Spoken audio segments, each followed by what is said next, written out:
Olá pessoal, tudo bem? Aqui quem fala é o professor Charles. Eu estou fazendo essa videoaula selfie sobre a disciplina de inteligência artificial. Hoje nós vamos falar de uma área da inteligência artificial chamada de pesquisa alternativa. Nós vamos ver duas técnicas, dois algoritmos. O primeiro deles se chama Hill Climbing, o outro se chama algoritmos genéticos. Esse material está no tópico de pesquisa alternativa lá do material EAD. E eu espero que vocês gostem, tá ok? Bom, uma visão geral do que a gente vai estudar hoje, a gente vai falar sobre meteorísticas, tá bom? O nome que se dá a esses conjuntos de técnicas. A gente vai ver um algoritmo chamado de Hill Climbing. Nós vamos formalizar o problema chamado de problema do caixeiro viajante. Nós vamos ver como solucionar o caixeiro viajante usando o Hill Climbing. Depois nós vamos falar sobre algoritmos genéticos, que é a outra técnica que nós vamos estudar hoje. A gente vai ver o problema das 8 rainhas, é um problema bem clássico, assim como o problema do caixeiro viajante. E a gente vai ver uma solução aproximada do problema das 8 rainhas usando algoritmos genéticos. Bom, vocês podem ver que eu estou usando a palavra aproximada aqui, né, já desde já. Por quê? Porque quando a gente usa meteorística, né, onde que a gente vai aplicar esse tipo de algoritmo? É quando a gente não consegue ter uma solução ótima do nosso problema, né? Então a gente se contenta com uma solução aproximada. Geralmente é tão boa quanto a solução ótima. Bom, e aí qual o nome que a gente dá para essas técnicas, né? Elas se chamam meteorísticas, né? Elas se chamam meteorísticas porque elas vão além da heurística comum, né? Aqui vocês vão verificar que essas técnicas elas são muito flexíveis. Qualquer problema que a gente consiga modelar aqui de combinatória, a gente consegue resolver usando meteorística. E onde que é recomendado usar a meteorística? Né? Como eu disse antes, para problemas onde não tem soluções ótimas. Esses problemas geralmente são chamados de NP completos e também chamados de NP hards. Tá? Não precisa entender o que é NP completo ou NP hard, mas só entenda que são problemas que a gente não tem soluções ótimas. Então a gente se contenta com uma solução aproximada. Só para ser um pouco mais formal aqui, uma definição informal, na verdade, de meteorística, que é um tipo de técnica de busca genérica, né? E ela surgiu com o intuito de lidar com problemas de otimização combinatória. Então, ela surgiu na área de otimização combinatória. Bom, esse tipo de algoritmo eles realizam uma busca local, tá? No espaço de estados, modificando um ou mais estados em vez de explorar extensivamente os caminhos a partir de um estado inicial. Busca local vem do fato de você fazer uma busca num espaço mais limitado, né? Então, você parte de um estado e você faz uma busca no espaço de estados limitado. E aí esse tipo de busca recebe o nome de busca local. Ok. E que a gente precisa formalizar, né? Como que a gente lida com esses problemas, né? O que é um problema de otimização, né? Formalmente é um mapeamento, né? Uma função, e a gente quer otimizar essa função de alguma forma. Ou a gente quer minimizar a função, ou a gente quer maximizar a função. E aí essa ideia de minimizar, maximizar, vem do fato de a gente querer encontrar o argumento que maximiza ou o argumento que minimiza a função. Esse argumento que eu estou dizendo aqui, que está aqui na apresentação, é o que a gente chama de solução. É o melhor estado, né? No espaço de estados é o melhor estado que deu a minha solução. Por exemplo, se a gente aplicar Hill Climbing aqui, no problema do caixeiro viajante, a melhor solução seria a melhor solução para o problema do caixeiro viajante. Se a gente for aplicar no outro problema das N rainhas, a melhor solução é a melhor solução do problema das N rainhas. Então, qualquer problema que vocês forem aplicar, essa ideia de argmin e argmax aqui são as melhores soluções. Bom, agora a gente vai falar sobre topologia do espaço de estados e nós vamos desenhar agora o nosso espaço de estados, tá? Então eu vou fazer um exemplo gráfico que fica mais fácil de entender, tá bom? Então vamos supor que o nosso espaço de estados é esse aqui, ok? Vou desenhar um gráfico simples aqui. Então no eixo X eu vou colocar o que eu chamo de espaço de estados, que eu estou representando lá na apresentação e no texto como uma letra S, certo? E aqui nesse eixo eu vou colocar a função objetivo, ok? Função objetivo é que eu quero maximizar ou minimizar, tá bom? Então aqui eu tenho espaço de estados e aqui eu tenho a função objetivo. Vou fazer um desenho aqui, que é o mesmo desenho que está na apresentação, tá? Vou tentar fazer um desenho parecido. Ok, ficou parecido. Bom, agora para entender o que é a topologia do espaço de estados. Bom, a topologia do espaço de estados aqui, nesse exemplo aqui, que é um exemplo bem simples, é o lugar onde está o meu problema, né? Onde eu vou fazer a busca, onde eu vou rodar o algoritmo para encontrar a minha solução. É esse lugar aqui, chama espaço de estados, tá? Então, por exemplo, esse ponto aqui, ele é chamado de máximo. Ele é o máximo. Por que ele é o máximo? Porque ele é um ponto aqui que está maior do que algumas referências aqui da curva, né? Mas em especial, ele é chamado de máximo local. Então, esse ponto aqui é um ponto de máximo local. Por que ele é um ponto de máximo local? Porque se eu comparar ele com outro ponto aqui já não muito longe dele, esse ponto é maior. Então, esse cara aqui ó, é chamado de máximo global. E a gente tem a mesma interpretação para os pontos de mínimo. Então, esse cara aqui é um ponto de mínimo, certo? Porque ele é menor do que os outros pontos, certo? E esse aqui em especial, olhando para a função, é só esse espaço, limitando-se a esse espaço de estados, esse ponto ele é um mínimo global. Porque não tem ninguém que é menor do que ele olhando na função aqui. No meu espaço de estados não tem ninguém menor, então ele é um mínimo global. E esse cara aqui eu chamo de mínimo local, certo? E aí o que acontece? Qual que é o grande desafio, né? Que geralmente os algoritmos passam por esse tipo de problema, né? O grande desafio é conseguir encontrar os máximos e mínimos globais. Por quê? Porque os mínimos e máximos locais são soluções subótimas, elas não são soluções ótimas. Os globais são as melhores soluções possíveis, né? Então, quando eu estou falando aqui sobre esse máximo global ou máximo local, eu estou me referindo ao estado aqui, ó, que dá esse valor aqui, né? O estado que dá o máximo global, o estado que dá o mínimo global.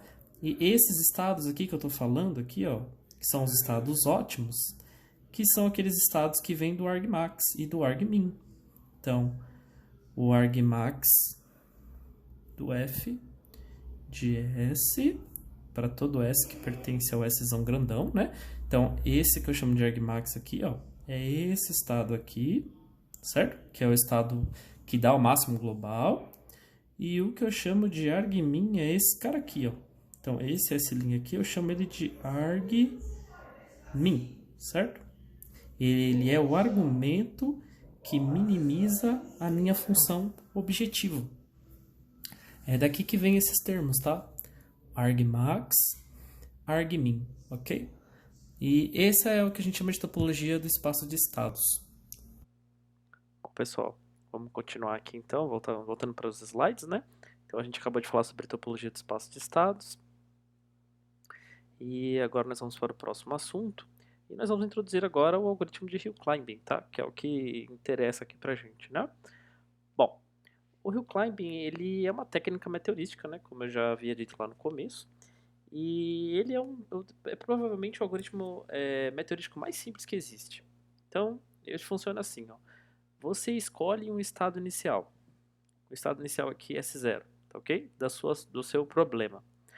Você gera vizinhos a partir desse estado inicial. Então você vai gerar outros estados, né, a partir do estado S0.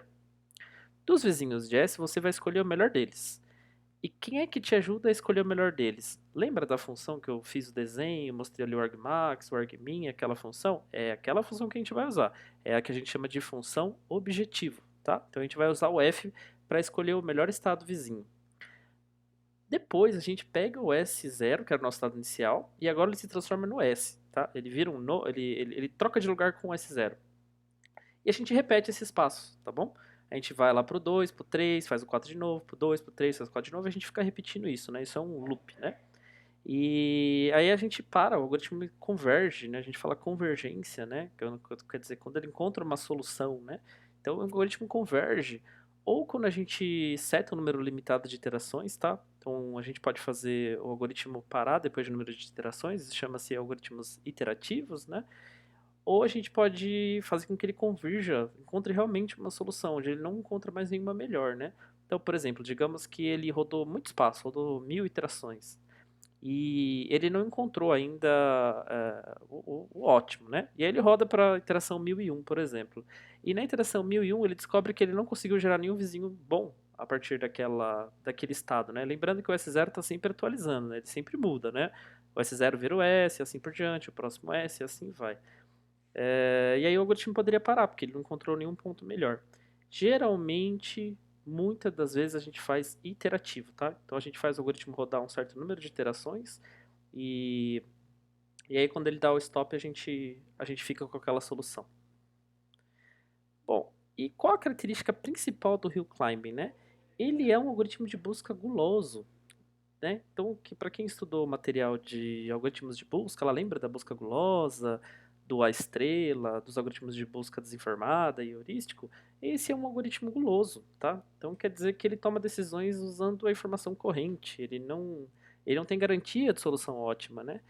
E como eu disse para vocês, né? Quando a gente vai usar meteorística, a gente está tentando procurar soluções aproximadas, porque a gente não consegue a solução ótima. Às vezes a solução ótima é muito difícil de conseguir, tá? Então ele é um algoritmo de busca guloso. Não há garantia de uma solução ótima. Beleza? Agora a gente vai introduzir um problema muito famoso no mundo da computação. Ele chama o problema do caixeiro viajante, tá? É...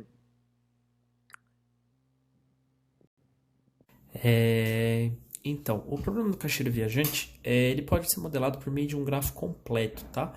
O que é um grafo completo? Um grafo completo é um grafo em que os vértices, né? Eles são vizinhos de um do outro. Todos eles são vizinhos, né? O que quer dizer todos eles são vizinhos? Eu conecto todos eles, tá? Eles todos chegam até todos, tá? Essa aqui é a definição de grafo completo. Então, por exemplo, aqui um grafo completo com 5 vértices, tá?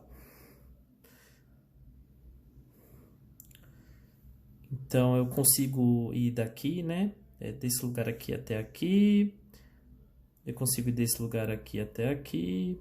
E assim sucessivamente, né? E o que é um circuito hamiltoniano, tá?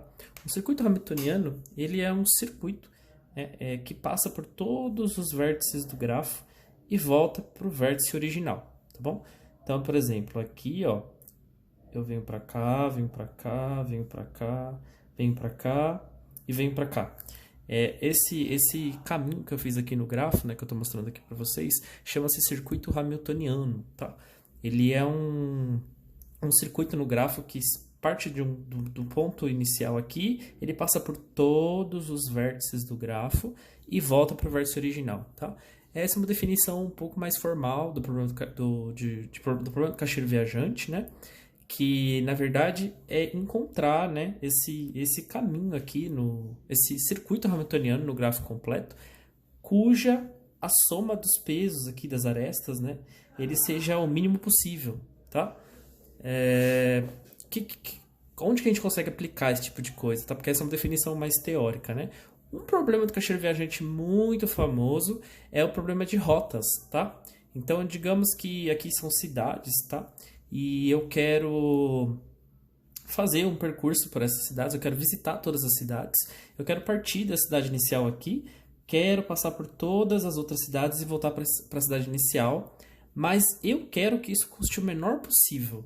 Então, por exemplo, poderia ser aqui a distância, tá? O custo da distância. Eu quero fazer uma viagem, um tour, e quero pagar a menor quantidade de dinheiro ou a menor distância entre as cidades, né? Bom, eu vou fazer um desenho aqui de um exemplo, tá? Então, suponha que a gente tem aqui um grafo, tá? Certo? Vou desenhar aqui um grafo. Ele é um grafo completo, né? Então, todas as arestas são vizinhas de todos aqui. Todos os vértices, perdão, são vizinhos de todos os outros, né? Ele é o que chama de grafo completo. Consigo ir de um lugar até o outro, tá? E aí agora eu vou dar um nome aqui para que o exemplo faça sentido, né? Digamos que a gente tem um cara aqui, né? Não se importem com o meu desenho, tá? Que é o Joãozinho,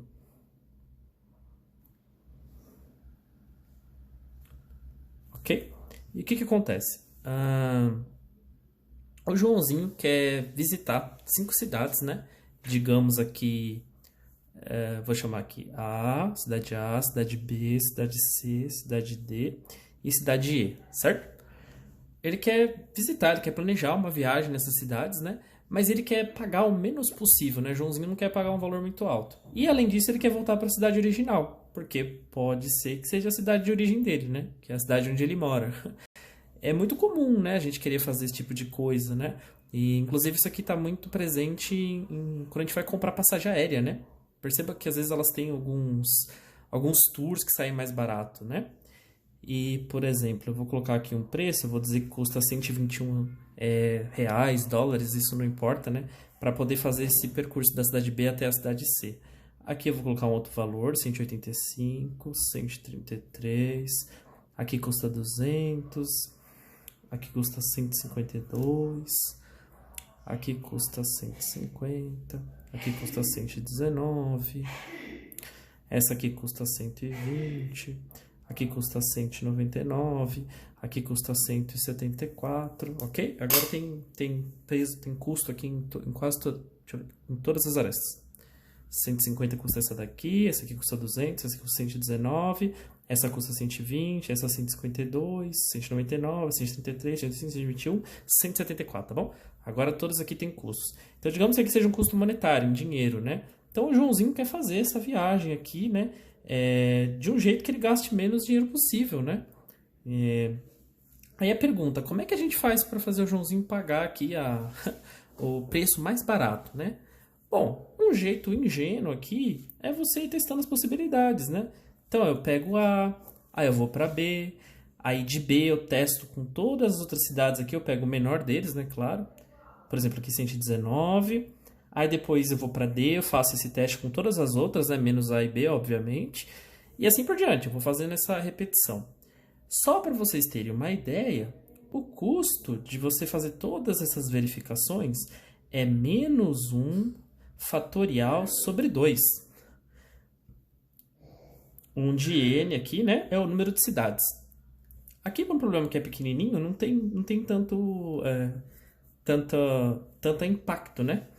Mas se esse grafo fosse grande, né, se esse grafo tivesse 30 vértices, 40 vértices, se fossem 50 cidades, por exemplo, imagine o quanto ia dar aqui, ó. Façam aí a continha para vocês verem. N menos 1 fatorial sobre 2, por exemplo.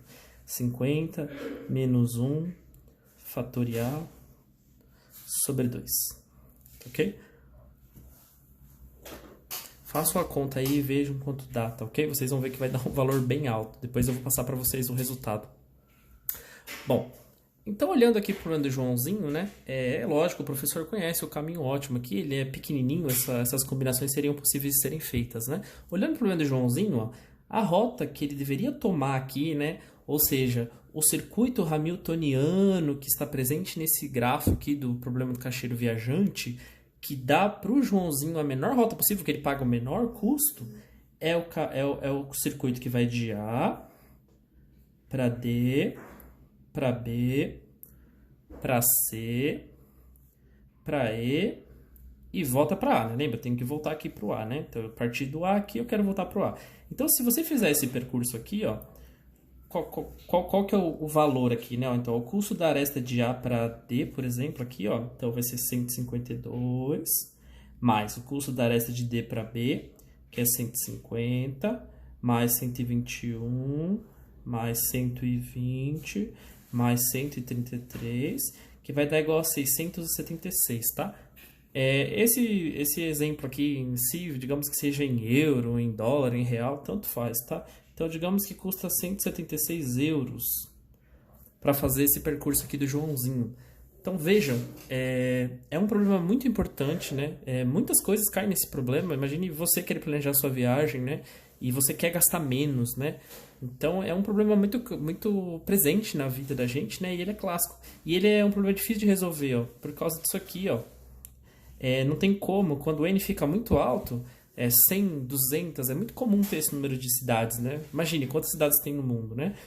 Então, quando fica muito grande, é impossível de calcular. Não tem como calcular isso aqui rápido. Você precisaria verificar muitas possibilidades. Então, esse problema aqui é um candidato excelente para a gente aplicar Hill Climbing, tá? Bom, pessoal, voltando novamente aqui para as slides, vamos continuar então essa videoaula. Eu defini para vocês lá agora há pouco o problema do caixeiro viajante. O exemplo que eu mostrei lá para vocês é o exemplo do Joãozinho aqui, né, o nosso caixeiro viajante. E ele tá aqui na apresentação dos slides, vocês vão poder brincar aqui um pouco depois com o grafo, tá? E eu vou passar para vocês, obviamente, esse slide. Agora vamos ao que interessa, né? Então, vamos resolver o problema do caixeiro viajante usando o Hill Climbing. E como é que a gente faz para resolver, então? Como é que a gente modela o problema do caixeiro viajante usando o Hill Climbing? Como eu disse para vocês anteriormente, o estado inicial, né, aqui do caixeiro viajante, né, que a gente precisa definir três coisas para o caixeiro viajante, né? O estado inicial, a forma como ele gera vizinhos e a função objetivo. Lembra como eu falei nos slides atrás, tá? E quem vai ser o estado inicial no problema do caixeiro viajante? Vai ser um gráfico completo. Aquele gráfico que eu desenhei para vocês do Joãozinho, tá? Pode ter um tamanho gigantesco. Sei lá, 30, 100 vértices, ele vai ter sempre aquela cara de todos os vértices conectados em todos os vértices, tá? Cada vértice do grafo é uma cidade. Por exemplo, para o problema de rotas. Como é que a gente obtém vizinhos, então? Aqui começa a estar os segredos aqui de como aplicar a técnica, né? Bom, a gente usa uma função chamada 2opt, tá? Eu não vou falar sobre a 2opt aqui, porque daria só uma aula para falar sobre o algoritmo que usa essa função chamada 2opt. Ela é resultado de um estudo de um pesquisador que criou um algoritmo para resolver o problema do caixeiro viajante usando essa função chamada 2opt, tá? A ideia é trocar arestas que estejam cruzando, tá? Como eu acabei de dizer para vocês, se vocês tiverem curiosidade para entender, vocês podem abrir o link e dar uma lida, tá bom? E aqui o mais importante de todos aqui, a função objetivo, né? Então, como que a gente avalia, né, que aquela solução é boa, né? Bom, a função objetivo, ela vai ser a soma das distâncias no circuito hamiltoniano, tá? Que é aquele circuito que eu mostrei para vocês que passa por todos os vértices, por todas as cidades do nosso problema, né? E claro que esses valores de distância vai ser o pesquisador, né, quem trabalha com IA que vai ter que estudar essas distâncias para fornecer, tudo bem? Como a gente não sabe o ponto de convergência do Hill Climbing, como eu tinha falado anteriormente, né, às vezes a gente não tem como ter certeza de quando o Hill Climbing ou qualquer algoritmo meteorístico converge, isso é um problema do algoritmo meteorístico. A gente faz um Hill Climbing chamado de Hill Climbing estocástico. É só um nome bonito para falar que ele vai rodar por algumas épocas, por algumas quantidades de iterações, tá? Então ele não vai rodar até convergir. Você roda ele 10 mil vezes, 20 mil vezes. E devido ao funcionamento do algoritmo, ele sempre vai te dar uma solução muito melhor do que a que ele começou, né? E ele não pega soluções piores, tá? Esse comportamento aqui do algoritmo, todos os meteorísticos são assim. É só para ficar na cabeça de vocês, para vocês não ficarem preocupados com isso, tá? Então, algoritmos meteorísticos, eles sempre tentam encontrar uma solução boa, uma solução próxima da ótima global, mas eles não pegam soluções piores, tá? Essa que é a interessante de usar esse tipo de algoritmo. E claro que o professor vai fornecer para vocês as implementações dos algoritmos, tá? Então o professor implementou esses algoritmos aqui, né? Na verdade não foi eu que implementei, é a AIMA que tem esses algoritmos implementados. E eu vou fornecer para vocês um arquivo do Google Colab que tem esses algoritmos implementados, tá? Para o RioClimb e para o algoritmo genético. Eu vou mostrar aqui para vocês, só para vocês terem uma ideia de como é que funciona. Bom, aqui o Google Colab, eu não vou ensinar a usar o Google Colab nessa aula, né? Mas é a mesma ideia do exercício que vocês fizeram, tá? Dos exercícios que vocês fizeram lá nos tópicos, tá? No EAD, sobre os tópicos. Então a gente dá um play aqui, ele vai rodar e instalar algumas coisas.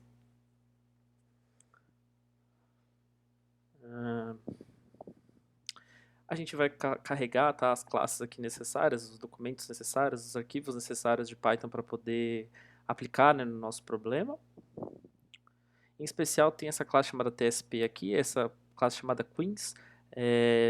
O source está lá disponível no GitHub, se vocês quiserem olhar. Tudo isso que eu estou falando nos slides está implementado dentro dessas classes, tá? O problema do caixeiro viajante é esse tal de TSP aqui.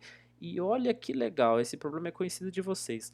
A gente vai aplicar o caixeiro viajante no problema do mapa de rotas da Romênia. Lembra do problema do mapa de rotas da Romênia? É verdade, olha ele aqui. Só que agora o nosso problema é diferente. A gente não quer mais encontrar um caminho ótimo, um caminho mínimo, ou um caminho que leva de uma cidade até outra. A gente quer encontrar a rota que inicia numa cidade, passa por todas as cidades e volta para a cidade de origem, que é o caixeiro viajante. Então, em vez de ter essa cara aqui, as nossas cidades, ela vai passar a ter essa cara aqui, ó. Não fiquem assustados, tá? Ele vai passar a ter essa cara aqui, tudo bem? Então, agora de uma cidade, eu considero que eu consigo ir para todas as outras cidades, tá? Obviamente, eu preciso considerar que isso é verdade, senão o caixeiro viajante não faz sentido. E é nesse grafo aqui, ó, com essa cara aqui bem complexa, que eu vou encontrar o circuito hamiltoniano. Esse circuito hamiltoniano vai ser a minha solução, tá? Vai ser a minha solução do caixeiro viajante. A gente vai carregar aqui o mapa da Romênia, como a gente já conhece, os dados do mapa da Romênia, tá? Tem as cidades aqui, tem algumas informações aqui dentro úteis. Aqui o professor tem um texto falando sobre o Hill Climbing, tá? Então vocês podem ler, fiquem à vontade. Aqui fala sobre, tem um link do 2OPT também. Todas essas coisas estão implementadas dentro daquela solução TSP. Aqui tem bastante comentário para vocês verem, tá? E aqui eu só queria mostrar para vocês aqui, ó. A gente roda aqui um certo número de iterações, como eu disse para vocês, os algoritmos são iterativos, tá? Dependendo da quantidade de iterações que vocês colocarem, tomem cuidado, tá? Isso também depende do problema que vocês forem aplicar, mas pode demorar bastante, tá? Aqui em especial não demora muito, porque o problema é relativamente pequeno para o Hill Climbing, né? Então, só para vocês verem, ó, a solução que ele deu é essa daqui, tá? Eu já vou explicar ali embaixo, no desenho, que é mais fácil. E o custo do caixeiro viajante é esse custo aqui, ó, 1.668, tá? Ponto 45, é um número quebrado. Nesse caso aqui é a distância, tá? Então, provavelmente é um valor em, eu não sei se dizer se é em quilômetros ou em milhas, porque sabe como é que é, né? Americano e europeu usa medidas de distância diferente, tá? Mas que seja, a unidade não importa. Então é 1.668 aqui, por exemplo, quilômetros, tá? Então esse é o que eu vou gastar para visitar todas as cidades e voltar para a cidade de origem, partindo de qualquer uma delas aqui, tá? Aqui tem uma figura, então, para ficar mais interessante de ver, né? Então, olha só, o que eu estava querendo que vocês visualizassem, né? Então, por exemplo, eu quero ir de Arad e quero voltar para Arad. Qual que é o caminho ótimo aqui? Qual que é o circuito hamiltoniano ótimo, né? Então, eu vou para Timisoara, tá? O indicativo tá aqui, tá? Ó, nesse lado aqui, ó, o professor colocou aqui um indicativo com os números aqui, ó. Qual que é a cidade que você vai partir, qual que você vai, como você vai chegar, a ordem tem que acontecer, tá? É sempre de cima para baixo, tá? Então, vou de Arad para Timisoara, para Lugoji, faço todo esse percurso aqui, ó. Quando eu chegar em Zerinde, ó, eu volto para Arad. Tá vendo? Então, esse aqui é a minha solução. Esse é o tal do circuito hamiltoniano. Esse é o percurso que passa por todas as cidades, partindo de uma cidade de origem, e com certeza custa o menor possível, tá? De acordo com o Hill Climbing, tudo bem? Então, essa é uma solução perto da ótima. Pode ser que trocando aqui alguma cidade de lugar fique melhor, tá? Por isso que eu falei, não é a melhor solução que existe, mas ela é uma solução muito melhor do que se, por exemplo, eu chutasse aqui, tá? É um algoritmo que dá uma solução perto da solução ótima. Adicionalmente, aqui embaixo também tem um código para desenhar o circuito hamiltoniano, tá? Não faz sentido geográfico, né? Aqui é o mapa mesmo, aqui é geográfico mesmo, né? O mapa da Romênia tem essa cara aqui, né? Essa é a informação geográfica do mapa. E aqui embaixo tem só uma figura que desenha o circuito hamiltoniano, só para vocês entenderem o que é, tudo bem? Notem que não importa qual cidade que eu parto aqui, ou se eu quiser partir de Vaslui, é só seguir essa ordem aqui, ó. Se eu sair de Vaslui, eu vou para Lazi, Neamit, Fagaras, eu faço esse percurso, aí eu volto aqui para cima, Arad, Timisoara, tá? É como se fosse algo circular, tudo bem? Que é exatamente o que está aqui, né? Isso aqui é circular, né? Então eu posso fazer esse caminho aqui, né? Descer aqui, fazer o caminho, passa por todas as cidades e volto para Vaslui, tá? Com certeza essa solução aqui é um ótimo local, tá? Não dá para garantir que ele é um ótimo global, beleza? No caso, como é um problema de minimização, eu quero minimizar a distância, eu quero percorrer a menor distância possível, então eu digo aqui com certeza que essa aqui é um mínimo local para o problema do caixeiro viajante nesse exemplo aqui, tá bom? Então, voltando aqui para nossa apresentação, né? Aqui tem o resumo do caixeiro viajante, como eu disse para vocês. E agora nós vamos estudar uma outra técnica meteorística, chama-se algoritmo genético. E aqui a coisa muda bastante assim de cara. Então, enquanto o Hill Climb tem ali aquela ideia ali bem fixa, bem simples ali de entender, aqui o algoritmo genético ele é uma técnica inspirada no processo genético. Então, é inspirada no processo de transmissão de informações entre descendentes, né? Ele é inspirado na genética de Mendel e também é inspirado na evolução do Darwin, tá? Então ele é um algoritmo bioinspirado, tá? Então aqui a gente faz processos como hereditariedade, mutação, seleção natural, crossover. Para quem é da biologia, né? Para quem é da área de biologia, isso aqui, essas expressões fazem bastante sentido. Claro que a gente vai traduzir isso aqui para matemática, né? Para coisas que sejam palpáveis para nós da área da computação. Bom, então vamos entender o que é o AG, né? Bom, AG é uma técnica meteorística, isso aí a gente já sabe, né? Antes de mais nada. E aqui começam as coisas diferentes do AG, tá? O AG trabalha com uma ideia de população. Então, em vez da gente trabalhar com o estado inicial, lá, por exemplo, no problema do Hill Climb, o estado inicial era um grafo completo, certo? É um estado inicial só. Aquilo é um estado. No AG, a gente vai trabalhar com muitos estados, centenas de estados, milhares de estados iniciais, tá? Cada um desses estados, no AG, a gente chama de indivíduo, tudo bem? Então, cada um dos estados chama-se indivíduo. É só um nome diferente que se dá, tá bom? Geralmente, esses indivíduos são representados por cadeias de 0 e 1. Então, 0, 1, 0, 1, 1, 0, 2, 1, 0, 1, 1, 0, números binários, tá? Apesar disso, pode ser representado por strings, por números, por qualquer outra coisa, tudo bem? Geralmente, a cadeia 0 e 1 porque fica mais simples. Eu vou mostrar para vocês por quê. A função objetiva aqui chama-se função fitness, tá? Então, quando vocês forem pesquisar materiais, o meu material de aula, qualquer material que vocês forem pesquisar sobre AG, a função objetivo lá, que é aquela função que a gente quer maximizar ou minimizar, que eu mostrei lá sobre a topologia de espaço de estados, chama-se função fitness no AG, tá? Mas é a mesma coisa, só um outro nome diferente, é um sinônimo, tá bom? E no AG, né, como é que a gente gera vizinhos, né? Lembra que lá no Hill Climb a gente gera vizinhos lá com uma função específica? Lá no caso do caixeiro viajante é usando aquela função chamada 2OPT.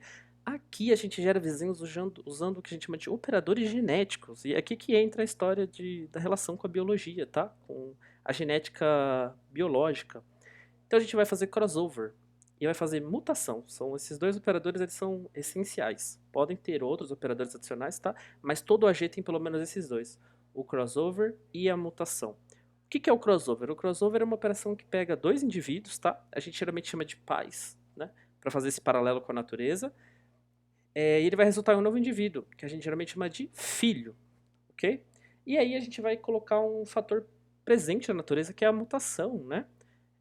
Então ele vai mutar o filho, né? O novo filho que foi gerado a partir desses pais, pelo crossover, eu vou mutar usando um operador de mutação, tá? E ele gera um novo indivíduo, gerado a partir do crossover. Ele modifica o filho, né? Ele modifica o indivíduo gerado pelo crossover, tá bom? Isso chama-se mutação. Ó, um operador de crossover, ele combina, né? Pode ser mais de um, vários indivíduos, né? Pode ser vários, mas sempre em pares, tá? Sempre em pares. E aí sempre vai resultar em um novo indivíduo, um novo filho, né? Basicamente existem dois tipos de crossover. O pontual, onde a gente concatena um pedaço da cadeia, tá? Essa cadeia aqui de 0 e 1, que eu falei para vocês, tá? A gente pega um pedaço da cadeia aqui, por exemplo, e concatena com um pedaço da outra cadeia. Então, digamos que aqui seja o pai e aqui a mãe, por exemplo, fazendo uma alusão à natureza, né? Então, aqui eu vou pegar essa parte do pai, essa parte da mãe, e o crossover é juntar os dois. Tá? Aí gerou um novo indivíduo, tá vendo? Ele é diferente do pai e da mãe aqui, digamos assim, né? Mas ele tem um pouco do pai e um pouco da mãe. Que é meio que como acontece com os cromossomos, né? Quando vai ter uma mãe, o macho e a fêmea geram uma criança nova, acontece essa troca de informações entre os cromossomos, tudo bem? E aqui um crossover chamado de crossover uniforme. Então ele escolhe randomicamente, né? Subcadeias, né, para serem concatenadas. E claro que isso respeita uma ordem, né? é importante aqui frisar que o filho tem que ter sempre o tamanho dos pais, tá? Então, por exemplo, ó, aqui tem um, dois, três, quatro, cinco posições. Então, o filho, obviamente, vai ter que ter cinco posições, tá? A mesma coisa aqui embaixo. Então, só voltando aqui para o crossover uniforme, é assim: você pega um pedaço aqui, certo? Aí pega um outro pedacinho aqui, aí pega um outro pedacinho aqui. Aí desses pedacinhos aqui você gera um novo indivíduo, tá? Dessas posições aqui da cadeia, você gera um novo indivíduo. É diferente daqui, ó. Aqui você escolhe um ponto, né? Pega um pouco de um e um pouco do outro. Aqui você pega um pouco de um pouco do outro, depois um pouco mais desse aqui e assim vai. Não tem essa ordem aqui, essa restrição. E aí isso aqui é chamado de crossover uniforme, tudo bem? Outras possibilidades podem ser obtidas se vocês combinarem esses dois tipos de crossover, tá bom? E Pessoal, agora só para não restar dúvida do que é o crossover, tá? O conceito, né? Vou fazer um exemplo aqui, agora usando uma string para mostrar para vocês que não necessariamente precisa ser números binários, 0 e 1. Vou pegar uma string qualquer aqui, ó, A, B, C, D, E e F. E eu vou primeiro aplicar um crossover pontual, tá? Então, ó, eu vou pegar, digamos que tudo isso é randômico, tá? Só para deixar claro que esses cortes no crossover e nos operadores de AG, eles são randômicos, tá? Eu escolho randomicamente aqui um ponto aqui para escolher onde eu vou cortar, tá? Eu vou falar ali para frente já sobre isso, quando for falar sobre o problema, que tudo no AG é randômico, né? Então, você escolhe indivíduos de maneira randômica, você cria indivíduos de maneira randômica, você faz crossover de maneira randômica, você faz mutação de maneira randômica. E por incrível que pareça, apesar de toda essa presença de coisa randômica, o AG funciona muito bem, o AG encontra soluções muito boas, tá? Então, só voltando aqui, ó, eu vou aplicar aqui um crossover, tá? Crossover. Vou aplicar um crossover, que é um crossover do tipo pontual. Então, digamos que eu tenho esse indivíduo aqui, tá? Eu vou gerar um outro indivíduo aqui embaixo. D, E, H, S, T, V. Só um exemplo, tá? E agora eu vou gerar um crossover entre esses dois indivíduos para gerar um novo indivíduo, tá? Um crossover pontual. Aí, como é que vai funcionar? Eu vou pegar aqui, por exemplo, esse pedaço aqui, AB, tá? O ponto de corte é aqui, ó. E aí eu vou pegar o restante da cadeia do outro indivíduo, tá? Pai e filho. Pai e mãe, por exemplo, para gerar o filho. Então, ó, na saída vai ficar A, B, e esse finalzão aqui, ó, H, S, T, V. Aí, esse cara aqui é o que eu estou chamando de filho, tá ok? E esses aqui são os que eu estou chamando de pais, tá bom? Esse é um tipo de crossover. Qual que é outro tipo de crossover? Bom, eu vou repetir aqui embaixo, tá? A, B, C, D, E, F, outro carinha aqui, outro indivíduo, né? E, H, S, T, V. E agora eu vou mudar. Em vez de fazer um crossover pontual, eu vou fazer um crossover uniforme. Crossover uniforme. Tá bom? Lembrando aqui que esses caras aqui são os pais, tá? É a mesma coisa aqui, né? Eles são os pais daqui e os pais daqui, tá? São os mesmos indivíduos. Só que agora eu vou fazer de forma uniforme. Então eu vou pegar um pedaço daqui, aí eu pego um pedaço daqui, eu pego um pouquinho daqui, pego um pouquinho daqui, tá? Faço essa seleção de posições aqui e junto eles para criar o filho, tá bom? Então eu vou pegar o A aqui, o E, o H daqui, o D daqui, o T e o V daqui, tá? E aqui é um filho também. Só que diferente do crossover pontual, o crossover uniforme gera um filho usando posições selecionadas de forma randômica, tá? Então ele não tem essa obrigatoriedade aqui, ó, de pegar um pedaço no início e depois pegar um pedaço no final, tá? Eu posso simplesmente escolher os pedaços aqui e juntar eles para criar um filho. Como eu disse, ó, o importante é que a cadeia aqui, ó, esse indivíduo, ele tem que ter a mesma quantidade aqui de posições, né, no caso aqui de letras, que os indivíduos originais. Porque se não tiver, o agir não vai funcionar, tá? Não faz sentido que tenha tamanhos diferentes, vocês já vão entender por quê quando a gente for aplicar o problema das 8 rainhas. O outro operador que a gente tem, ele é relativamente simples de explicar, ele é mais simples que o crossover, que é o operador de mutação. Então, por exemplo, aqui, ó, vamos considerar essas saídas aqui, ó. E aí eu vou aplicar a mutação nesse cara aqui, ó, que é o filho, tá bom? Vou copiar ele aqui embaixo, ó, filho A, B, H, S, T, V. O filho que foi gerado por crossover pontual, tá? E aí eu vou aplicar mutação nele, tá bom? Mutação. E o que é a mutação? A mutação é simplesmente escolher algumas posições aqui aleatoriamente e trocar elas também para outras opções, tá? Claro que essas opções são limitadas. Se eu estou falando aqui de letras, né? Se eu me limitar ao abecedário latino, eu só posso trocar de A até Z, tá? Para que as coisas façam sentido. E aí eu vou aplicar uma mutação nesse cara aqui. Como que eu explico? Como que eu escolho aonde que eu vou fazer a mutação? Aleatoriamente. Escolho aleatoriamente posições aqui e faço a mutação. Sim, é aleatório também. Então, por exemplo, aqui eu vou mutar o B e o V, tá? Escolhi randomicamente e deu essas duas posições. Eu vou trocar para quem? Também é randômico a troca que eu faço, tá? Então, eu vou trocar de B para Z, por exemplo. E aqui eu vou copiar H, S, T e vou mudar o V também, tá? Sei lá, o V virou S. Esse cara aqui, ó, é o filho, de novo, né? Ele é um filho, mas ele é um filho mutado, tá bom? Esse é o indivíduo que vai entrar lá no AG, né? Que isso aqui vai acontecer dentro do algoritmo genético, tá? Esse é o indivíduo novo, tá? Que eu gerei na minha população, tá bom? Esse aqui que é o cara que vai passar de novo pela função de avaliação, e ele é o cara que representa uma solução possível para o meu problema, tá? Depois de fazer essas operações aqui. Eu sei que parece muito aleatório, parece que é a coisa que é um pouco chutada, tá? Mas acreditem em mim e vocês vão ver. A G funciona muito bem. A G é uma excelente técnica meteorística e assim como o Hill Climb, tá bom? Bom, pessoal, agora voltando novamente à nossa videoaula, tá? Eu falei lá para vocês agora de crossover, né? Mostrei um exemplo prático de como funciona o crossover.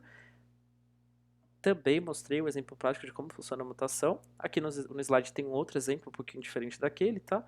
Mas é a mesma ideia, tudo bem? Eu usei strings aqui só para vocês verem que não era necessário usar a cadeia binária, não é obrigado a ser assim, pode ser outros tipos de cadeia. O importante estar fixo na cabeça de vocês é que o tamanho da entrada aqui, né, o tamanho desse cara aqui, ó, ele precisa ser o mesmo tamanho desse cara aqui, né? Então depois que eu mutei, ele precisa ficar do mesmo tamanho, tá? O crossover também é a mesma coisa.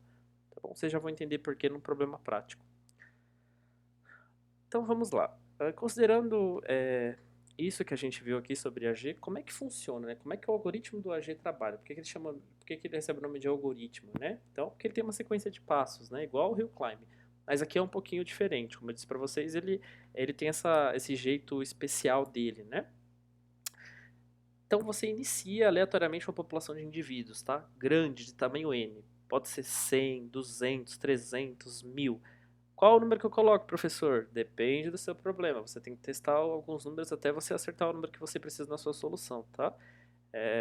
Claro que os exemplos que a gente vai ver aqui já tem estudos que já sabem números ótimos, tudo bem?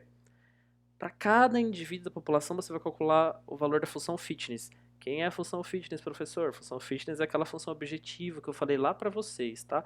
Lá no Hill Climbing, era aquela função que contabilizava o custo ali do grafo hamiltoniano, né? Então essa era a função fitness, desculpa, essa era a função objetivo de lá, que aqui recebe o nome de função fitness, tá bom? Selecione aleatoriamente pares de indivíduos que são os pais, né? Os que chama de pais, para fazer crossover. Então, tá vendo? Ó, aleatoriamente, também é feito de forma aleatória, tá? Depois que você aplicou, depois que você fez o crossover, você vai pegar esses indivíduos que foram feito crossover, tá? E vai aplicar mutação neles, tá bom? E essa mutação vai gerar filhos, né? É a mesma... o filho que vem do crossover, ele é mutado, tá? Então é a mesma coisa, são os filhos, tá bom? E aí como é que funciona? Bom, assim como lá no Hill Climbing, né, a gente vai repetir, esse aqui é um algoritmo de repetição, né, pode ser iterativo ou não. Esse aqui no caso a gente vai fazer um híbrido, tá? Eu vou explicar por que vai ser híbrido. E a gente repete aqui do passo 2 até todos os passos aqui, até a gente atingir um certo número de iterações. Por quê? Assim como o hill climbing e como com a maioria das técnicas meteorísticas, não existe uma garantia de convergência para uma solução, tá? Uma solução ótima global.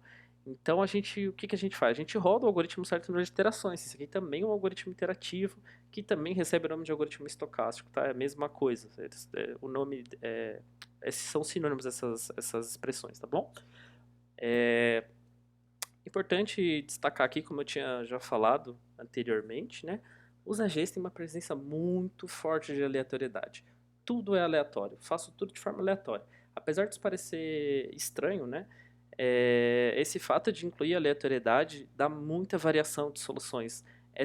Tanta variação de soluções que é muito provável que ele encontre uma solução boa, um ótimo local, né? Então é por isso que a G funciona. Mas é difícil dizer que ele converge, tá? É difícil provar que esse algoritmo funciona, tá? A gente não vai entrar aqui em detalhes sobre o que é provar um algoritmo, mas é difícil dizer que o AG acha uma solução, tá? Mas ele acha. É até uma discussão na literatura, né?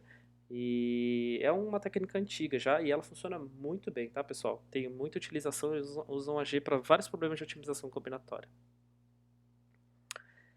Agora a gente vai ver um problema chamado problema das 8 rainhas, tá? Ele é uma instância do problema das N rainhas, ok? Uma definição aqui informal do problema das 8 rainhas é que a gente quer dispor 8 rainhas num tabuleiro de tamanho 8 por 8, né? Então tem 64 posições, sem que nenhuma ataque a outra. Essa é a definição puritana aqui, a definição informal dos problemas das 8 rainhas, tá? Como a gente está interessado numa solução, a gente quer encontrar esse tabuleiro, né? Quer encontrar a posição em que as rainhas se encontram no tabuleiro sem que uma ataque a outra. Então ele é um bom candidato a aplicar algoritmos genéticos, tá? Porque veja que a gente poderia querer encontrar todas as soluções tal que a gente dispõe a 8 rainhas, né? Isso também é possível, pode ter mais de uma solução. Nesse caso, o algoritmo genético não conseguiria dar uma boa resposta, vocês precisariam pesquisar uma outra técnica. Existe uma técnica chamada backtracking, que geralmente é aplicada quando você quer gerar todas as soluções de um problema, tá? Aqui a gente vai se contentar com uma só, ok? Bom, pessoal, agora a gente vai vir aqui para o rascunho, né? Para a gente falar sobre o problema das N rainhas, né? E o que seria esse problema das N rainhas, né? Então a gente vai ter um tabuleiro aqui, tá? Igual ao tabuleiro de xadrez, tá bom?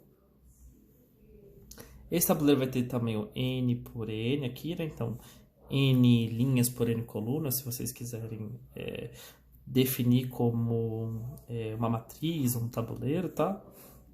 Tô riscando aqui só para ficar mais claro, para ficar claro o que é, tá?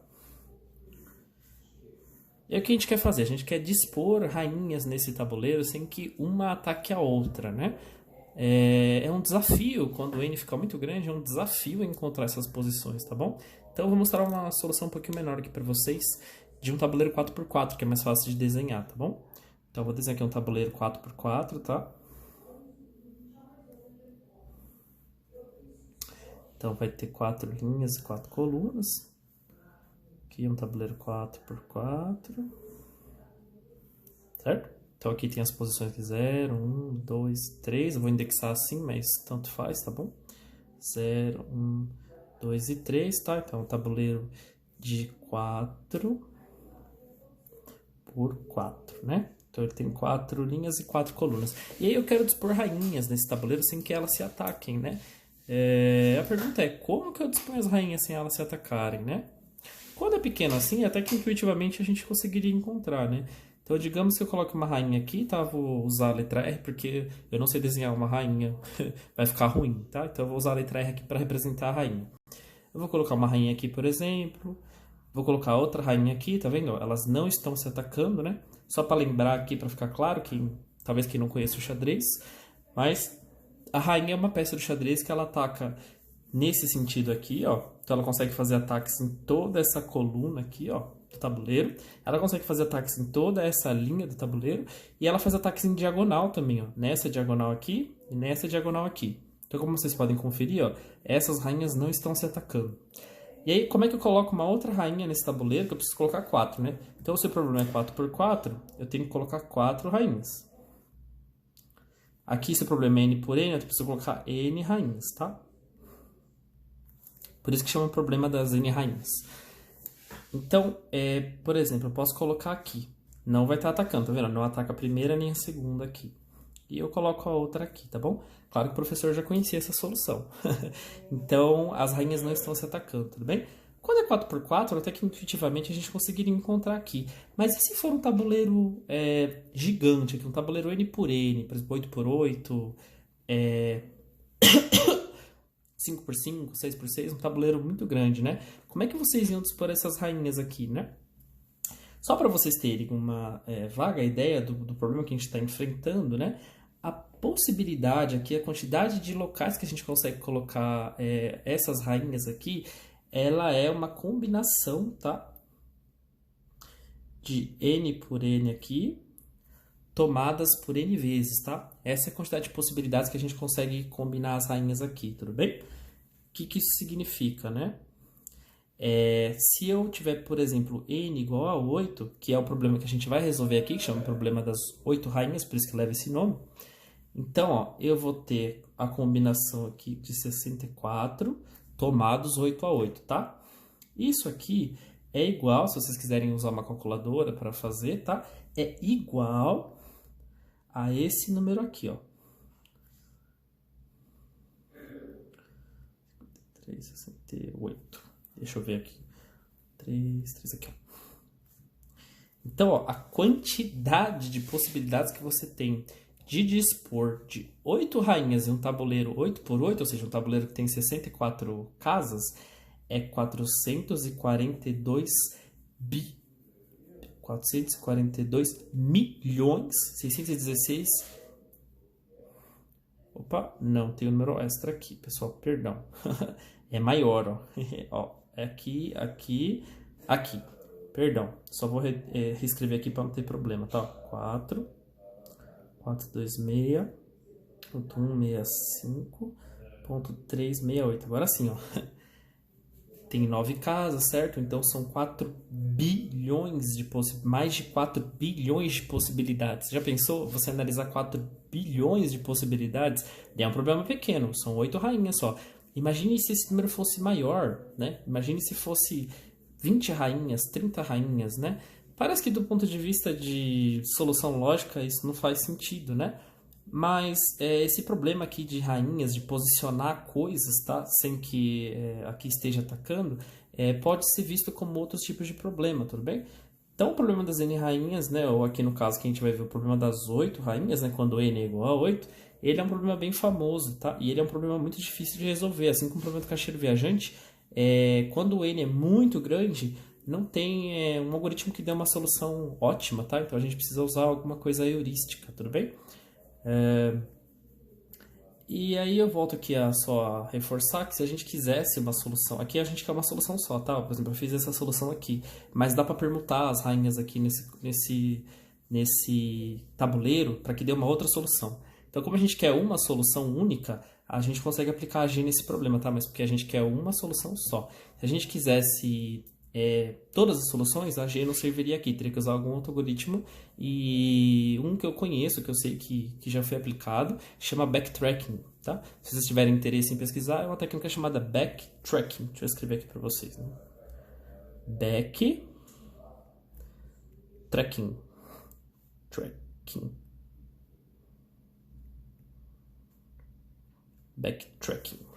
Backtracking.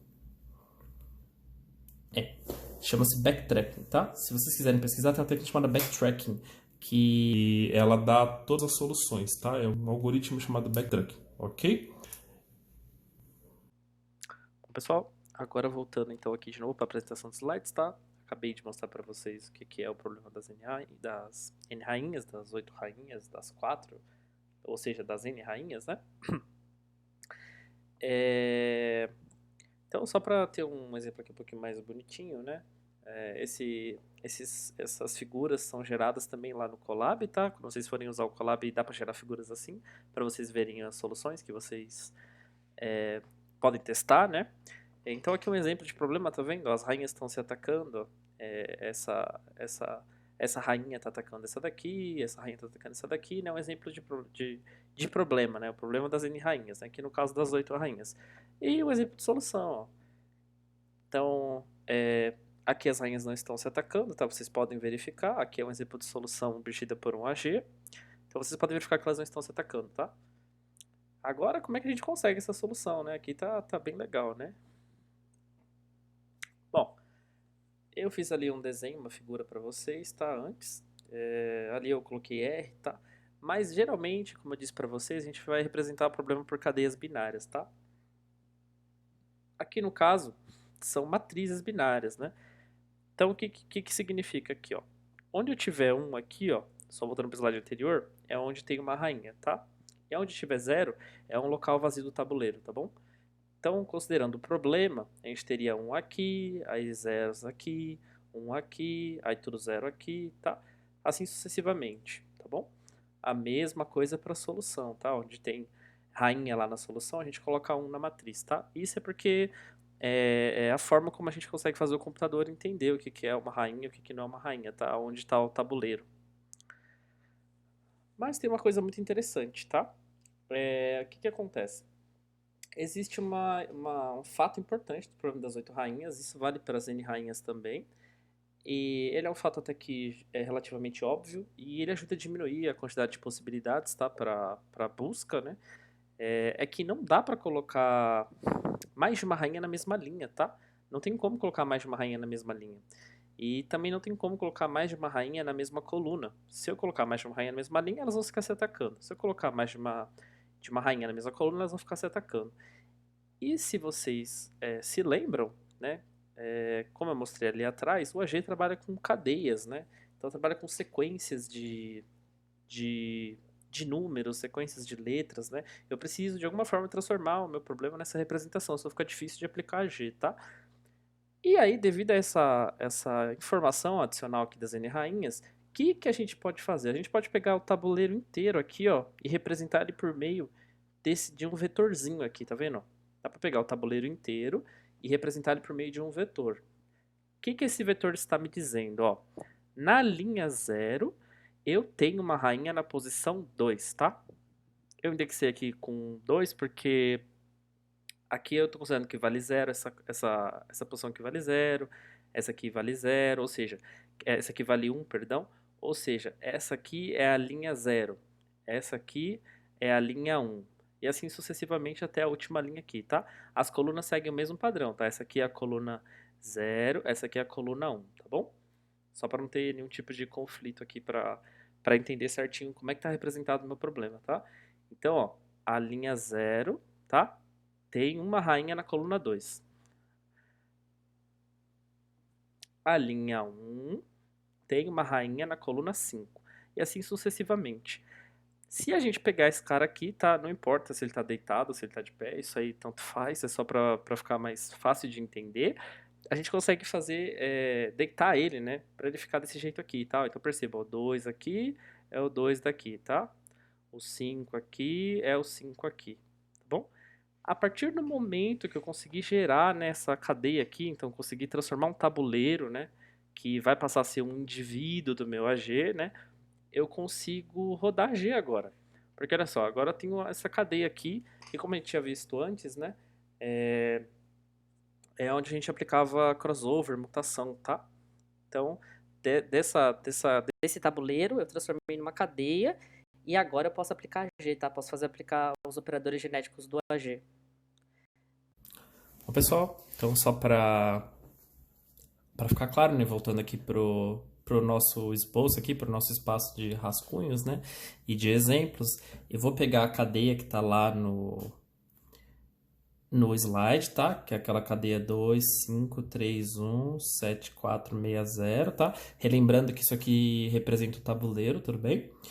E aí eu vou mostrar aqui, ó, por exemplo, se a gente tivesse um outro indivíduo aqui qualquer, tá? Eu vou só colocar ele aleatoriamente aqui, 0, 1, 3, 2, 5, 7, 0, 1, 3, 5, 7, 4 e 1, por exemplo, tá? É aleatório, tá? Então não estou considerando, por exemplo, se essa solução é ótima ou não, só estou dizendo que é aleatório. E aí, digamos que a gente vai fazer um crossover, tá? Um crossover só para ficar mais simples, um crossover pontual aqui, né? Então, um crossover pontual. Beleza? Vamos fazer um crossover pontual aqui, tá? Se vocês se lembram, né? Se não, vocês podem voltar o vídeo para ver, tá? Então, ó, eu vou pegar um pedaço aqui dessa cadeia, por exemplo, e esse outro pedaço aqui, tá? E eu vou concatenar os dois para gerar o novo indivíduo, tá bom? 2, 5, 3, 1. Como vocês podem perceber, o novo indivíduo aqui no problema das N rainhas é um tabuleiro novo, tá? 5, 7, 4, 1. Então, esse aqui é o filho, né? Que eu tava chamando de, que a gente chama de filho no AG, tá? E aí eu vou escolher aqui um aleatoriamente e vou aplicar a mutação, tá bom? Então agora eu vou aplicar a mutação. Por exemplo, eu vou trocar a primeira posição aqui, tá? Digamos que eu fiz a mutação e ele trocou para 0. Então, 0, 5, 3, 1, 5, 7, 4, 1. Tá ok? Depois que eu apliquei aqui a mutação, eu tenho um novo tabuleiro aqui, tudo bem? Eu poderia reconstruir aqui só para vocês entenderem como é que tá esse tabuleiro, tá? Qual que é a representação, na verdade. Quando eu estou fazendo crossover, eu vou fazer crossover nessa sequência aqui, tá bom? Mas ele representa um tabuleiro real, uma matriz, tá ok? Que tá com as rainhas dispostas, ó. Então, por exemplo, aqui, ó. Eu vou colocar ele de pé que fica mais fácil para desenhar, tá? Então, 0, 5, 3, 1, 5, 7, 4, 1, né? Então, aqui só fazendo a engenharia reversa, né? Para vocês entenderem o que significa, tá? Então, quando a gente vai da cadeia aqui, de volta para o tabuleiro, para a gente poder visualizar na nossa cabeça o que é, tá? Então, ó, aqui, lembra, é a linha, né? Então, aqui é a linha, e o que está guardado aqui dentro no índice da linha é a posição da rainha, a coluna que a rainha está, né? Então, desenhando o tabuleiro aqui, tá? Aqui está indicando que ele está, que a rainha da linha 0, que a rainha dessa linha aqui da linha 0, está na coluna 0, tá bom? Então, aqui tem uma rainha. Eu vou representar por 1 e 0, que nem está nos slides, mas é fácil entender que onde está 1 é a rainha e onde está 0 não está, tá bom? Não tem rainha, ok? Então, ó, aqui está me dizendo que na linha 0 tem uma rainha na coluna 0, tudo bem? Então, só para relembrar aqui, ó, 0, 0, tá? Os pontos aqui da, da matriz, tá bom? Do tabuleiro, o nome que vocês quiserem dar. Eu só indexei por 0, mas isso não faz diferença para entender o problema. O resto aqui tá vazio, né? Quantas casinhas que vão ter aqui? Mais 7 vazias, né? 1, 2, 3, 4, 5, 6, 7. Essas aqui não tem ninguém, tá? Aqui é a mesma coisa. Aqui tá indicando que na linha 1 aqui, que é essa linha aqui, né? Tem uma rainha na coluna 5, tá bom? Então, 0, 0, 0, 0. E tem uma rainha aqui, tá bom? E aqui não tem mais ninguém. Assim sucessivamente, tá? Se eu fizer para todas aqui, é a mesma coisa até a última aqui, tá bom? Tem uma rainha posicionada na coluna 1. Aqui 0. Coluna 1, 0, 0. Ninguém aqui. 0, 0, 0, tá bom? Então é possível fazer o processo. Eu fiz essa parte aqui para mostrar para vocês o que está representando, tá? É claro que se vocês fizerem esse desenho aqui, vocês vão ver que essa daqui não é uma boa solução, tá? Porque tem duas rainhas aqui na mesma coluna, né? Então, obviamente, elas vão estar se atacando. Vai ter uma rainha aqui, e aqui vai ter, aqui nessa posição aqui, vai ter uma rainha aqui também. Então, elas vão estar se atacando, tá? Olhando para a cadeia, dá para deduzir o que está acontecendo, né? Obviamente, não pode ter números repetidos aqui, né? Bom, vamos voltar então agora para os slides, tá bom? Pessoal, agora voltando aqui para os slides novamente, tá?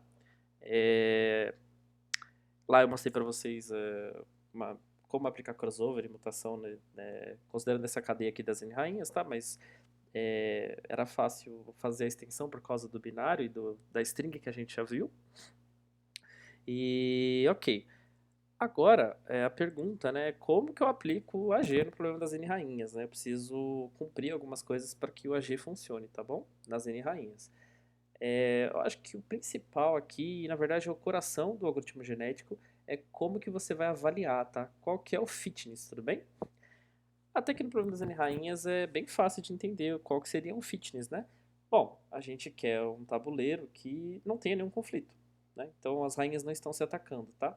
Essa é a nossa função, essa é a função que a gente quer minimizar, tá? A função fitness. Lembrando novamente que lá no começo do vídeo, é a mesma coisa da função objetivo, tá? É a mesma ideia, tá?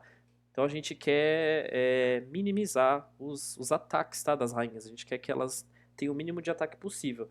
Obviamente, a melhor solução, a solução ótima.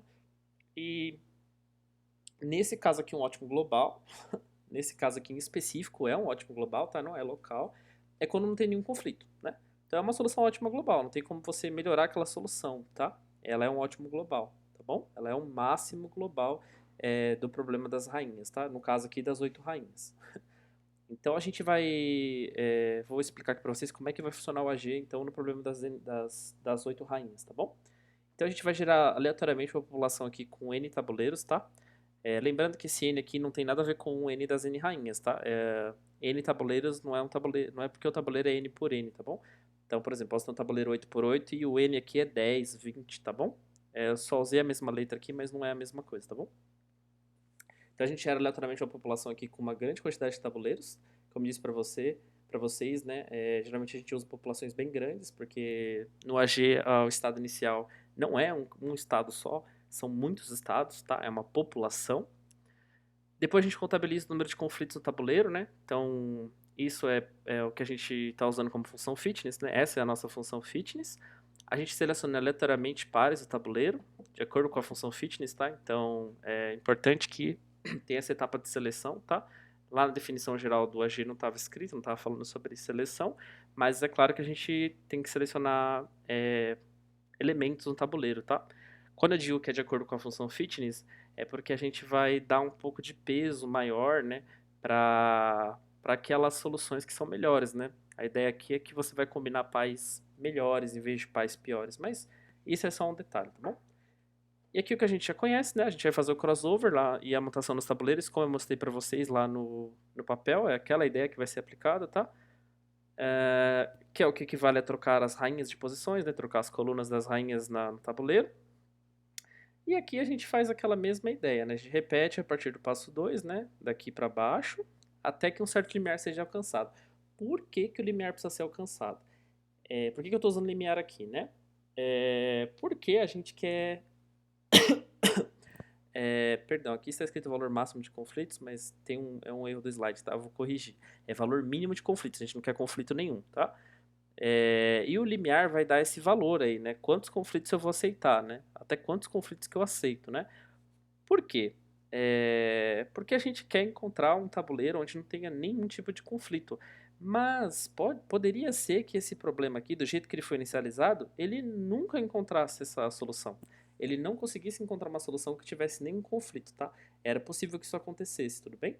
Então a gente está assumindo que aqui tem soluções.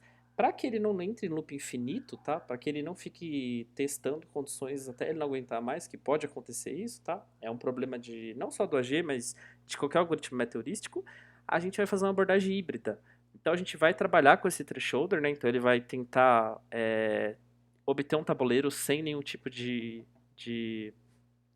rainha se atacando, sem nenhuma rainha se atacando, mas em paralelo ele vai trabalhar com interações, tá? Então ele, na verdade, vai ser um loop, né? Que ele para se ele encontrar conflito zero, né? Então se ele achar um indivíduo na população que não tenha conflito nenhum, né? Que é uma solução do problema das 8 rainhas, o algoritmo para. Caso contrário, ele vai rodar para o número de iterações. Se por acaso nesse número de iterações ele não tiver conseguido encontrar essa solução ótima, né? Que é zero conflito, o algoritmo para, tá bom? E aí a gente escapa desse problema de loop infinito e a gente consegue testar uma grande quantidade de possibilidades, tá? Bom, pessoal, esse problema está implementado também, claro, aqui no mesmo Colab, tá? O Colab de busca alternativa, que eu tinha mostrado para vocês aqui, o problema do caixeiro viajante. Descendo aqui na próxima sessão, então aqui tem o problema das 8 rainhas, tá? Tem a definição do problema. Tem um link aqui falando sobre o backtracking, que é o algoritmo que eu falei para vocês para gerar todas as possibilidades, tá? Sem muitos detalhes, né? Backtracking é uma técnica que faz teste exaustivo, né? Então gera todas as possibilidades, mas de forma inteligente, tá? Ele é uma busca cega, né? Então gera todas as possibilidades, mas de forma esperta, tá bom? Se vocês tiverem interesse, dá uma estudada aqui no backtracking. Ele é parte da IA também é um algoritmo de IA, tá? Mas é um algoritmo de busca um pouco diferente, tudo bem? Ele não entra nessa busca clássica, busca heurística, ele é um algoritmo para gerar combinações, tá bom? Aqui tem um exemplo, então, né? Aqui fala sobre algoritmos genéticos, tem aplicação do crossover, mutação, tudo que está na apresentação dos slides está aqui, tá bom? Então, só para a gente fazer um testezinho aqui, né, para a gente brincar um pouco, provavelmente aqui está aparecendo connecting, tá vendo? Provavelmente eu vou ter que carregar tudo de novo, porque quando você sai do Colab, ele perde a sessão, tá? Então, precisa voltar aqui em cima e carregar as bibliotecas de novo, tá? Ele é dinâmico, né? É uma boa opção porque ele é gratuito, né? Só por enquanto aqui para vocês saberem, né? Essa biblioteca, né? Ela tá no GitHub, tá bom? Só que, em específico, essa versão aqui da biblioteca tá no GitHub do professor, tudo bem? Porque eu coloquei aqui, eu fiz um fork. Para quem não conhece, fork é como se você copiasse a biblioteca original. E eu alterei aqui vários arquivos para poder adaptar para a disciplina, tá bom? Mas ela não é minha, claro. Ela é daquele livro, que é o livro que eu recomendo na disciplina, tá? Do Russell e do Norvig, que são dois autores. Se vocês tiverem interesse, é só entrar no link aqui e olhar, tá? Tem o link aqui para a AIMA mesmo, para pro repositório original. Então, só voltando aqui, só para para continuar aqui, né? A gente precisa carregar aqui de novo as bibliotecas, isso é normal, precisa fazer. Agora eu vou pular toda essa parte aqui, porque a gente não precisa dessa parte aqui do problema do caixeiro viajante. Eu vou direto aqui pro problema das N rainhas, tá? Bom, aqui a gente tem uma função para gerar a população, que já é da própria AIMA, tá? Então a gente passa aqui o número de indivíduos que a gente quer. Por exemplo, eu estou querendo passar 100 indivíduos aqui, tá? Que é essa variável n aqui. Os valores, o range permitido aqui de valores para trabalhar, no caso é de 0 a 7, né, que são as posições possíveis lá do nosso tabuleiro que a gente tinha desenhado. E o tamanho da cadeia é 8, né? Então, o tamanho da cadeia aqui, na verdade, é o tamanho do indivíduo, tá? Que é aquele que é esse número aqui, tá? Então eu tenho no máximo 8 posições. Esse que é o tamanho da cadeia, tá bom? Aqui ele gerou indivíduos, ó. Percebam, ó, que aqui tem os indivíduos aqui, né? O 0, 5, 1, cada posição do indivíduo, né? Que representa cada coluna do tabuleiro, né? Então, cada linha onde está posicionada, onde tem uma rainha posicionada, tá? Em cada coluna, tá? Então, a linha 0 tem uma rainha na coluna 0. A linha 1 tem uma rainha na coluna 5, assim sucessivamente, tá? Então, só para vocês verem, ó, se eu rodar de novo, ele gera outros indivíduos, tá vendo? Diferentes do primeiro. Então, essa inicialização, ela é aleatória também, tá? Aqui, como eu disse para vocês, tem uma presença muito forte de aleatoriedade. E a função que trabalha com a G é essa sc.genetic algorithm. Ela está implementada na AIMA, tá? A diferença está nessa classe aqui, nessa função aqui, ó, queensagproblem.fitness, que implementa a função para minimizar os conflitos. Aí o que acontece? Só para não ter nenhum tipo de confusão. Assim como o hill climbing, e como a maioria dos algoritmos que a gente estuda, como o problema tem como minimizar e maximizar, né? Então o problema de otimização pode minimizar ou maximizar, não dá para você ter uma versão para cada, né? Fica muito ineficiente, né? Assim, é como se você ficasse copiando e colando código. Então geralmente os algoritmos servem para maximizar, tá? Fiquem tranquilos porque é equivalente à mesma coisa, tá lá se vocês olharem na biblioteca, tá lá dentro a implementação para vocês entenderem. Mas para a gente obter 0 conflitos, tá? Vai ser a mesma coisa de obter os 28 não conflitos, tá bom? Esses 28 não conflitos saem do, do fato da posição das rainhas, tá? Então, ter nenhum conflito é a mesma coisa de ter 28 não conflitos, tudo bem? É um pouco confuso a inversão, mas é a mesma coisa, tá? Só para vocês saberem que isso vai resultar no 0 conflitos, tá? A gente usou aqui 100 indivíduos e como a G leva um bom tempo aqui para fazendo busca, né? Ele pode demorar um pouquinho para dar uma solução, tá? Depende tanto da população inicial aqui, né? Porque ela é aleatória, quanto do tamanho aqui da população, tá? E ele vai rodar aqui tentando encontrar aqui uma solução que não dê nenhum ataque, tá? E aqui no final dá pra gente imprimir aqui o número de conflitos que teve. Então vamos esperar um pouquinho aqui, né, que ele tá rodando. Esse é o problema de usar algoritmo meteorístico, né? Às vezes eles demoram muito para encontrar uma solução, mas geralmente encontram soluções boas, tá? Pode ser que aqui ele devolva uma solução que não é. Ó, devolveu. Mas ele devolveu uma solução ruim, ó. É uma solução que não é ótima. Ela tem um conflito ainda, ó. Se a gente imprimir aqui a gente consegue imprimir a solução, ó. Tem um conflito, tá vendo? Ele retorna uma solução não ótima. Mas se vocês ficarem rodando aqui, testar uma nova população inicial, né? E rodar de novo aqui o algoritmo, uma hora ele vai encontrar uma solução ótima, tá? Esse é o problema de usar meteorística. Dar uma solução aproximada.